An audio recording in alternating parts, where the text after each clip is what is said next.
Pse vlonjatët po dalin gjithnjë e më pak në votime? Përgjigjet i japin vetë qytetarët një ditë pas zgjedhjeve në këtë bashki, ku u shënua edhe pjesëmarrja më e ulët historike, vetëm 12.54%. Rezultati zgjedhjeve që i bërë, pa u bërë zgjedhjet ato ishin të bëra. Kjo punë ka mbaruar, tani ne jemi kthyer në një shtet monoparti dhe s'ka më. Edhe në Rusi kemi një opozitë që shtyp edhe ka mbaruar, s'ka më opozitë në Shqipëri. Të tjerët nënvizojnë mungesën e të rinjve si kandidat, si dhe pakënaqësinë e shtuar nga mungesa e investimeve në infrastrukturën e lagjeve të qytetit. Pakënaqësia është në gjithë popullin e Shqipërisë.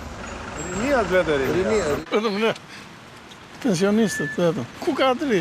Çikoj stadiumi që është bosh. Edhe janë të zhgënjur. Më tham drejtën. Nga të gjitha ja. Ja bën mirë. Vlora tregoi që është kundër kësaj politike. Po të vujtish në përlagje të shoshë skandal. Të zgjidhesh kryetare bashkie me 8% është turp. Shikoj Vlorën ti, shikoj vetë Vlorën ti si është. Një gjendje katastrofike.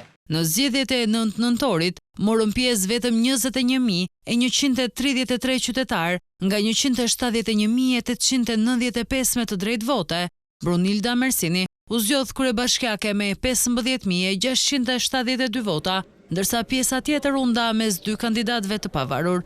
Në krahasim me zgjedhjet e vitit 2023, diferenca është e ndjeshme. Atëherë kandidati socialist Ermal Dredha fitoi me 28.271 vota. Në total në 2023 kishin votuar 41.427 qytetar, një pjesëmarrje prej 24.7%, vetëm 50% e votuesve të vitit 2023 dolën të votojnë në 2025 për Brunilda Mersinin.